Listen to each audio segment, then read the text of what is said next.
संबंध।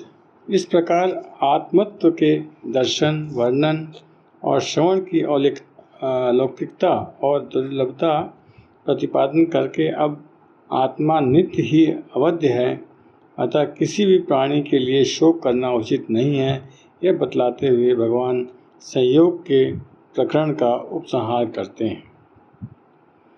तेहि नित्यमध्योऽयं देहे सर्वस्य भारत, तस्मात् सर्वाणि भूतानि न त्वं शोचितु महर्षि।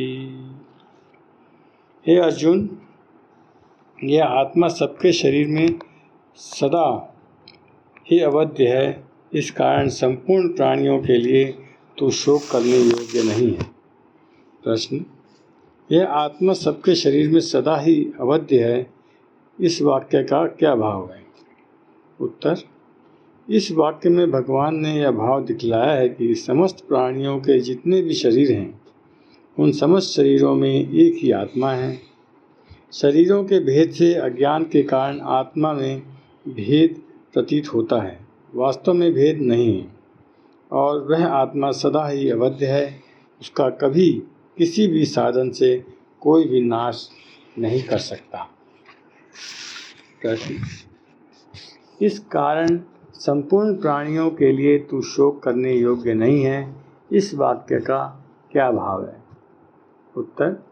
इस वाक्य में हेतुवाचक तस्मात् पद का प्रयोग करके भगवान ने यह भाव दिखलाया है कि इस प्रकरण में यह बात भली भांति सिद्ध हो चुकी है कि आत्मा सर्वदा अविनाशी है, उसका नाश करने में कोई भी समर्थ नहीं है, अतः तुम्हें किसी भी प्राणी के लिए शोक करना उचित नहीं है, क्योंकि जब उसका नाश किसी भी काल में किसी भी साधन से हो ही नहीं सकता, तब उसके लिए शोक करने का अवकाश ही कहाँ है। अतः तुम्हें किसी के भी नाश की आशंका से शोक न करके युद्ध के लिए तैयार हो जाना चाहिए। संबंध। यहाँ तक भगवान ने सांख्य योग के अनुसार अनेक युक्तियों द्वारा नित्य, शुद्ध, बुद्ध, सम, निर्विकार और अकर्ता आत्मा के एकत्व, नित्यत्व, अविनाशित्व आदि का प्रतिपादन करके तथा शरीरों को विनाशशील बतलाकर आत्मा के या शरीरों के लिए अथवा शरीर और आत्मा के वियोग के लिए शोक करना अनुचित सिद्ध किया। साथ ही प्रसंगवश आत्मा को जन्मने मरने वाला मानने पर भी शोक करने के अनुचित्य का प्रतिपादन किया और अर्जुन को युद्ध करने के लिए आज्ञा दी। अब 7 श्लोकों द्वारा छात्र धर्म के अनुसार अक्षत धर्म के अनुसार शोक करना अनुचित सिद्ध करते हुए अर्जुन को युद्ध के लिए उत्साहित करते हैं। स्वधर्ममपि चावेक्ष्य न विकम्पितुर्हसि धम्र्यादि युद्धाच्चयोऽन्य अतच्छित्रयस्य न विदयते। तथा अपने धर्म को देखकर भी तू भय करने योग्य नहीं है, यानी तुझे भय नहीं करना चाहिए, क्योंकि क्षत्रिय के लिए धर्मयुक्त युद्ध से बढ़कर दूसरा कोई कल्याणकारी कर्तव्य नहीं है। प्रश्न। यहाँ अपि पद के प्रयोग का क्या भाव है? उत्तर। यहाँ अपि पद का प्रयोग करके भगवान ने यह भाव दिखलाया है कि आत्मा को नित्य और शरीर को अनित्य समझ लेने के बाद शोक करना या युद्धादि से भयभीत होना उचित नहीं। यह बात तो मैंने तुमको समझा ही दी है। उसके अतिरिक्त यदि तुम अपने वर्ण धर्म की ओर देखो तो भी तुम्हें भयभीत नहीं होना चाहिए। यह बात तो मैंने तुमको समझा ही दी है। उसके अतिरिक्त यदि तुम अपने वर्ण धर्म की ओर देखो तो भी तुम्हें भयभीत नहीं होना चाहिए, क्योंकि युद्ध से विमुख न होना क्षत्रिय का स्वाभाविक धर्म है। प्रश्न। ही पद का क्या अभिप्राय है? उत्तर। ही पद यहाँ हेतुवाचक है। अभिप्राय यह है कि भयभीत क्यों नहीं होना चाहिए, इसकी पुष्टि उत्तरार्ध में की जाती है। प्रश्न। क्षत्रिय के लिए धर्मयुक्त युद्ध से बढ़कर दूसरा कोई श्रेय नहीं है, इस वाक्य का क्या भाव है? उत्तर। इस वाक्य से भगवान ने भाव दिखलाया है कि जिस युद्ध का आरंभ अनीति या लोभ के कारण नहीं किया गया हो एवं जिसमें अन्यायचरण नहीं किया जाता हो, किंतु जो धर्म संगत हो, कर्तव्य रूप से प्राप्त हो और न्यायकूल किया जाता हो, ऐसा युद्ध ही क्षत्रिय के लिए अन्य समस्त धर्मों की अपेक्षा अधिक कल्याणकारक है। क्षत्रिय के लिए उससे बढ़कर दूसरा कोई कल्याणप्रद धर्म नहीं है, क्योंकि धर्म में युद्ध करने वाला क्षत्रिय अनायास ही इच्छा अनुसार स्वर्ग या मोक्ष को प्राप्त कर सकता है। यदच्छया चोपपन्नम स्वर्गद्वार मपावृतम सुखिना क्षत्रिया पार्थ लभन्ते युद्धमीयशम। हे पार्थ, अपने आप प्राप्त हुए और खुले हुए स्वर्ग के द्वार रूप इस प्रकार के युद्ध को भगवान क्षत्रिय लोग ही पाते हैं। प्रश्न, पार्थ संबोधन का क्या भाव है? उत्तर, यहाँ अर्जुन को पार्थ नाम से संबोधित करके भगवान उनकी माता कुंती के हस्तिनापुर से आते समय जो संदेश कहलाया था उसकी पुनः स्मृति दिलाते हैं। उस समय कुंती ने भगवान से कहा था, एतद्वन्यो वाच्यो नित्योद्युक्तो विक्रोधर यदर्थ क्षत्रिया सूते तस्य कालो यमागत। अर्थात धनंजय, अर्जुन से और सदा कमर कसे तैयार रहने वाले भीम से तुम यह बात कहना कि जिस कार्य के लिए क्षत्रिय माता पुत्र उत्पन्न करती है, अब उसका समय सामने आ गया है। प्रश्न, यहाँ युद्धम के साथ यद्यक्षोपपन्नम विशेषण देकर उसे अपाव्रतम स्वर्ग द्वारम कहने का क्या भाव? उत्तर, यद्यक्षोपपन्नम विशेषण देकर यह भाव दिखलाया है कि तुमने यह युद्ध जानबूझकर खड़ा नहीं किया है। तुम लोगों ने जो संधि करने की बहुत चेष्टा की, किंतु जब किसी प्रकार भी तुम्हारा धरोहर के रूप में रखा हुआ राज्य बिना युद्ध के वापस लौटा देने को दुर्योधन राजी नहीं हुआ, उससे स्पष्ट कह दिया कि सुई की नोक टिके इतनी जमीन भी मैं पांडवों को नहीं दूंगा। तुम लोगों को बाध्य होकर युद्ध का आयोजन करना पड़ा। अतः यह युद्ध तुम्हारे लिए यद्यपन्नम अर्थात बिना इच्छा किए अपने आप प्राप्त तथा अपारवतम स्वर्ग द्वारम विशेषण देकर दिखलाया है कि यह खुला हुआ स्वर्ग का द्वार है। ऐसे धर्म युद्ध में मरने वाला मनुष्य सीधा स्वर्ग में जाता है, के मार्ग में कोई भी रोक टोक नहीं कर सकता। प्रश्न, इस प्रकार के युद्ध को भगवान क्षत्रिय लोग ही पाते हैं। इस वाक्य का क्या भाव है? उत्तर, इस वाक्य से भगवान ने यह भाव दिखलाया है कि ऐसा धर्मम युद्ध जो कि अपने आप कर्तव्य रूप से प्राप्त हुआ है और खुला हुआ स्वर्ग द्वार है, हर एक क्षत्रिय को नहीं मिल सकता। यह तो किन्हीं बड़े भाग्यशाली क्षत्रियों को ही मिला करता है। अतएव तुम्हारा बड़ा ही सौभाग्य है जो तुम्हें ऐसा धर्मम युद्ध अनायास ही मिल गया है। अतएव अब तुम्हें इससे हटना नहीं चाहिए। संबंध, इस प्रकार धर्म में युद्ध करने में लाभ दिखलाने के बाद अब उसे न करने में हानि दिखलाते हुए भगवान अर्जुन को युद्ध के लिए उत्साहित करते हैं। अथ चेत्तमिं धर्मस्य संग्रामं न करिष्यसि ततः स्वधर्म कीर्ति च हित्वा पापम वाप्स्यसि। किंतु यदि तू इस धर्मयुक्त युद्ध को नहीं करेगा तो स्वधर्म और कीर्ति को खोकर पाप को प्राप्त होगा। प्रश्न, अथ पद का क्या अभिप्राय है? उत्तर, अथ पद यहाँ पक्षांतर में है। अभिप्राय यह है कि अब प्रकारांतर से युद्ध की कर्तव्यता सिद्ध की जाती है। प्रश्न, संग्रामम के साथ इमम और धम्मर्यम इन दोनों विशेषणों का प्रयोग करके यह कहने का क्या अभिप्राय है कि यदि तू युद्ध नहीं करेगा तो स्वधर्म और कीर्ति को खोकर पापों को प्राप्त होगा। उत्तर, इससे भगवान ने भाव दिखलाया है कि यह युद्ध धर्ममय होने के कारण अवश्य कर्तव्य है। यह बात तुम्हें अच्छी तरह समझा दी गई। इस पर भी यदि तुम किसी कारण से युद्ध न करोगे तो तुम्हारे द्वारा सर्वधर्म का त्याग होगा और निवातक पचादी दानवों के साथ युद्ध में विजय पाने के कारण तथा भगवान शिव जी के साथ युद्ध करने के कारण तुम्हारी जो संसार में बड़ी भारी कीर्ति छाई है वह भी नष्ट हो जाएगी। इसके सिवा कर्तव्य का त्याग करने के कारण तुम्हें पाप भी होगा ही। अतएव तुम जो पाप के भय से युद्ध का त्याग कर रहे हो और भयभीत हो रहे हो, यह सर्वथा अनुचित है।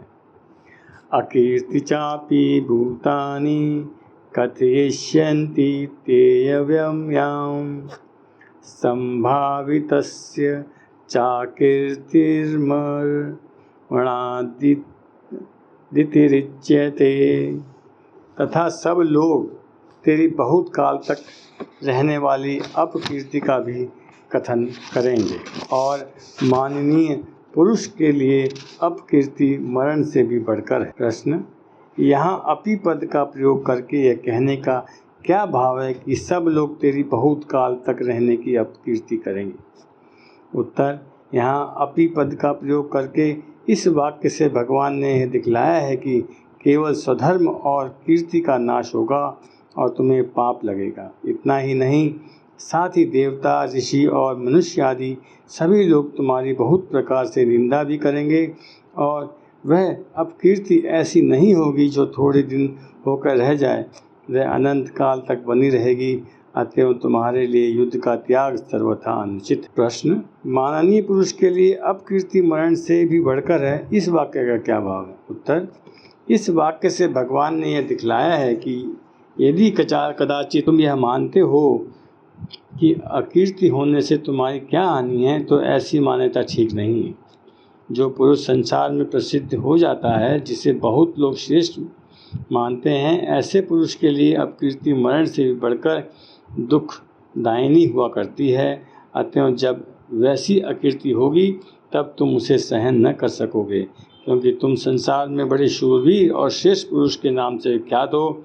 स्वर्ग से लेकर पाताल तक सभी जगह तुम्हारी प्रतिष्ठा है। भयाद्रणा दुपरंतम मनसयन्ते त्वा महारथा येषां च त्वं बहुतो भूत्वा यास्यसि लाघवम्। और जिनकी दृष्टि में तुम पहले बहुत सम्मानित हुआ होकर अब लघुता को प्राप्त होगा, वे महारथी लोग तुझे भय के कारण युद्ध से हटा हुआ मानेंगे। प्रश्न, जिनकी दृष्टि में तू बहुत सम्मानित होकर लघुता को प्राप्त होगा, इस वाक्य का क्या भाव है? उत्तर, उपयुक्त वाक्य से भगवान ने यह भाव दिखलाया है कि भीष्म, द्रोण और शल्य आदि तथा विराट, द्रुपद, सत्यादि और धृष्टद्युम्न आदि महारथीगण जो तुम्हारी बहुत प्रतिष्ठा करते आए हैं, तुम्हें बड़ा भारी शूरवीर, महान योद्धा और धर्मात्मा मानते हैं। युद्ध का त्याग करने से तुम उनकी दृष्टि में गिर जाओगे और वे तुमको कायर समझने लगेंगे। प्रश्न, महारथी लोग तुम्हें भय के कारण युद्ध से हटा हुआ मानेंगे, इस वाक्य का क्या भाव है? उत्तर, इस वाक्य से भगवान ने महारथियों की दृष्टि में अर्जुन के गिर जाने का स्पष्टीकरण किया है।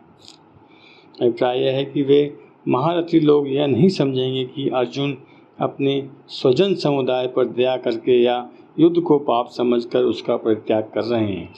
वे तो यही समझेंगे कि ये भयभीत होकर अपने प्राण बचाने के लिए युद्ध का त्याग कर रहे हैं। इस परिस्थिति में युद्ध न करना तुम्हारे लिए किसी तरह भी उचित नहीं है। अवाच्यवाद दांश्च बहुन वदिशन्ति तवाहिता निंदन्त सत्व समरस्थ ततो दुखंतरम नु किमि। तेरे वैरी लोग तेरे सामर्थ्य की निंदा करते हुए तुझे बहुत से न कहने योग्य वचन भी कहेंगे, इससे अधिक दुख और क्या होगा।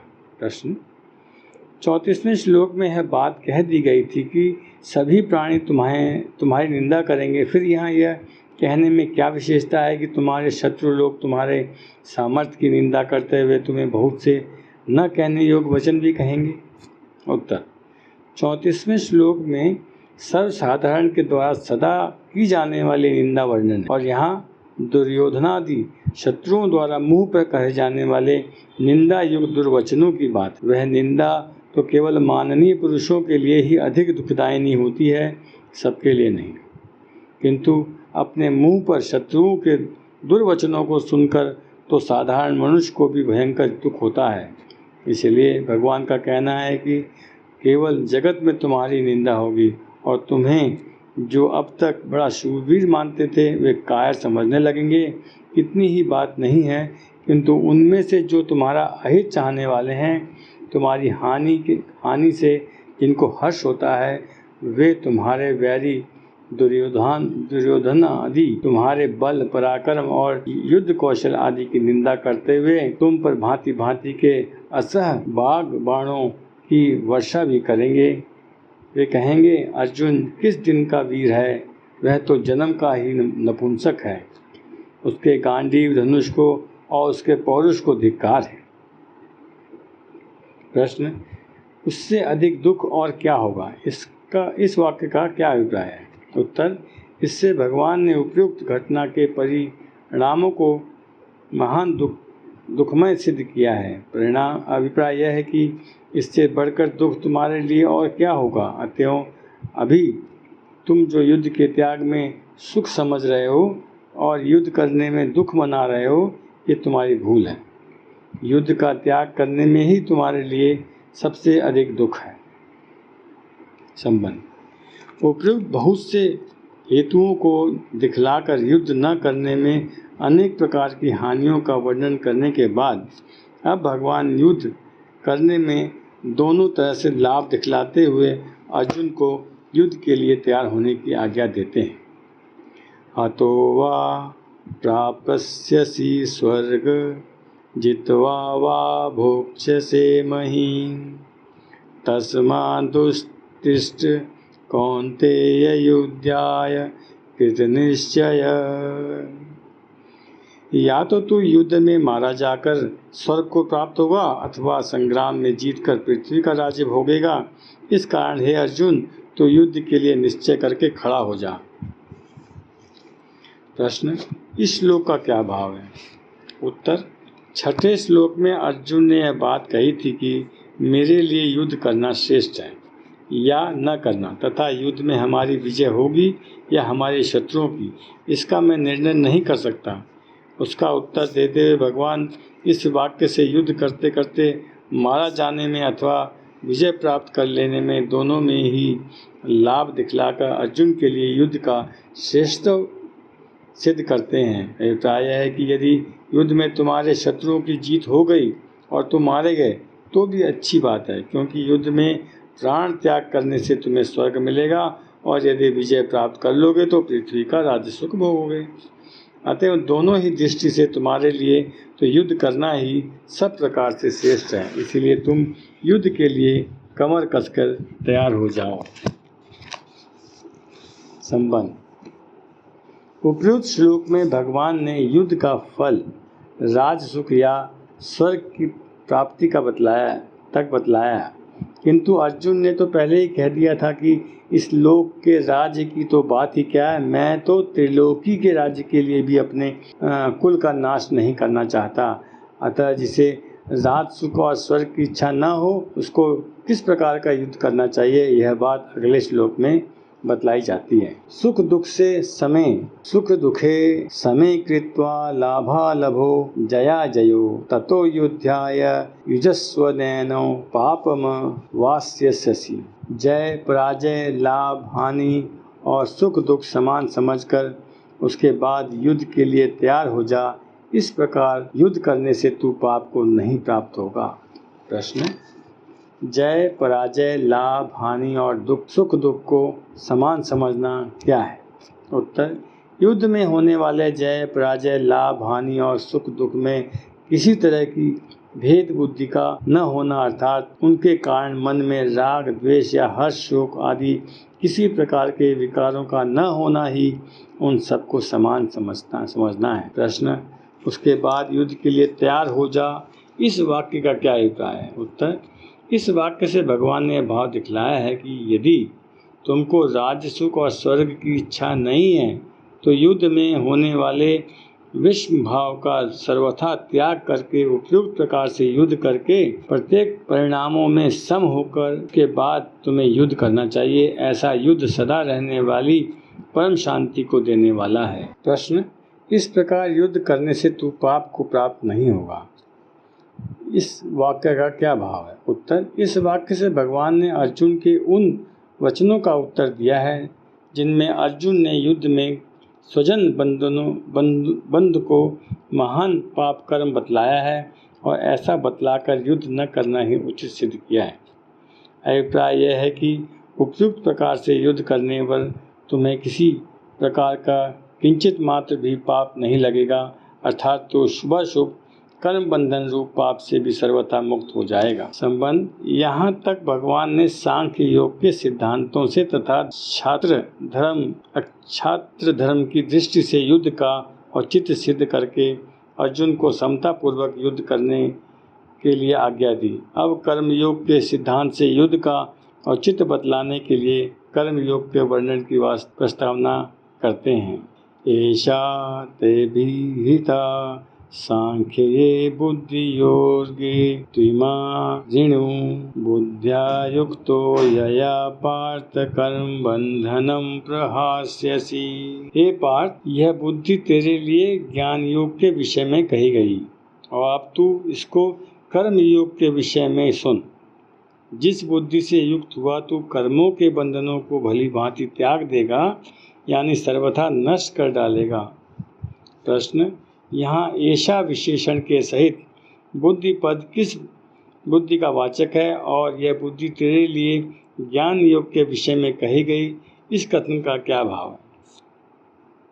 उत्तर, उस श्लोक में भगवान ने अर्जुन को जिस समभाव से युक्त होकर युद्ध करने के लिए कहा है उसी समता का वाचक यहाँ ऐसा पद के सहित बुद्धि पद है, क्योंकि ऐसा पद अत्यंत निकटवर्ती वस्तु का लक्ष्य कराने वाला है। अतएव इस कथन से भगवान ने यह भाव दिखलाया है कि ज्ञान योग के साधन से यह समभाव किस प्रकार प्राप्त होता है।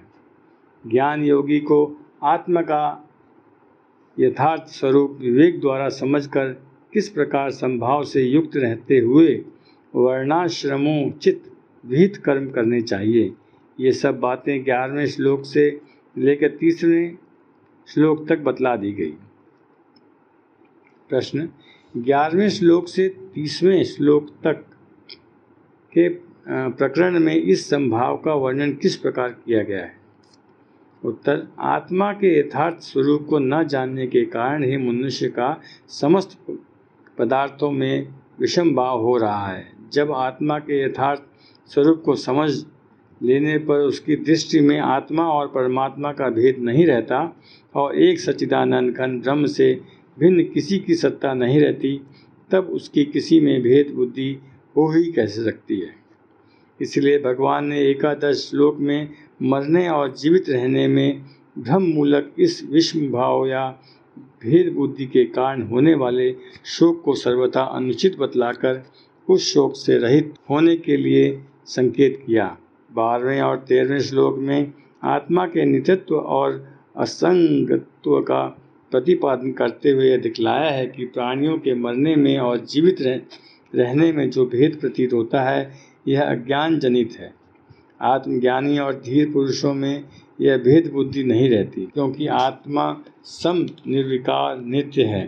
तदंतर शीत उष्ण सुख दुख आदि द्वंद्वों के द्वारा भेद बुद्धि उत्पन्न करने वाले शब्दादि समस्त विषय संज्ञों को अनित्य बतलाकर अर्जुन को उन्हें सहन करने के लिए उनमें सम रहने के लिए कहा और सुख दुख आदि को सम समझने वाले पुरुष की प्रशंसा करके उसे परमात्मा की प्राप्ति का पात्र बतलाया।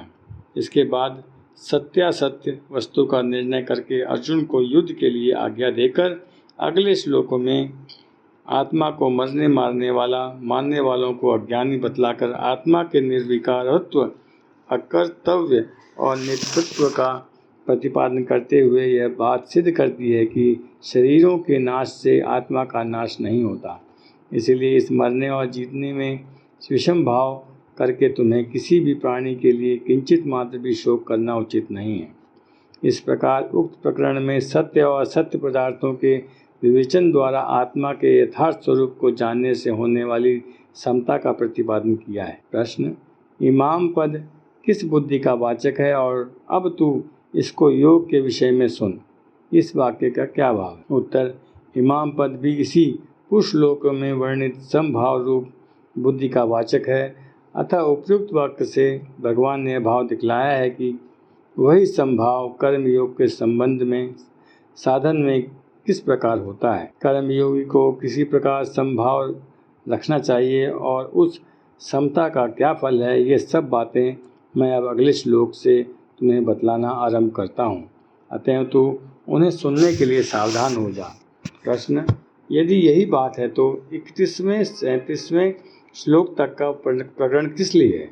वह प्रकरण अर्जुन को यह समझाने के लिए है कि तुम क्षत्रिय हो, युद्ध तुम्हारा स्वधर्म है, उसका त्याग तुम्हारे लिए सर्वथा अनुचित है और उसका करना सर्वथा लाभप्रद है। और 38वें श्लोक में यह बात समझाई गई कि जब युद्ध करना ही है तो उसे ऐसे युक्ति से करना चाहिए जिससे वह बंधन का हेतु न बन सके। इसलिए ज्ञान योग और कर्म योग, इन दोनों ही साधनों के संभाव से युक्त होना आवश्यक बतलाया गया है। और इस श्लोक में उस संभाव का दोनों प्रकार के साधनों के साथ देहली दीपक कन्या से संबंध दिखलाया गया है। प्रश्न: यहाँ कर्म बंधम पद का क्या अर्थ है और उपयुक्त संबुद्धि से उसका नाश कर देना क्या है? उत्तर: जन्म जन्मांतर में किए हुए शुभाशुभ कर्मों के संस्कारों से वह जीव बंधा है तथा इस मनुष्य शरीर में पुनः अहंता, ममता, आसक्ति और कामना से नए नए कर्म करके और भी अधिक जकड़ा जाता है। अतः यहाँ इस जीवात्मा को बार बार नाना प्रकार की योनियों में जन्म मृत्यु रूप संसार चक्र में घुमाने के हेतु भूत जन्म जन्मांतर में किए हुए शुभाशुभ कर्मों के सहित संस्कार समुदाय का वाचक कर्म बंधन पद है।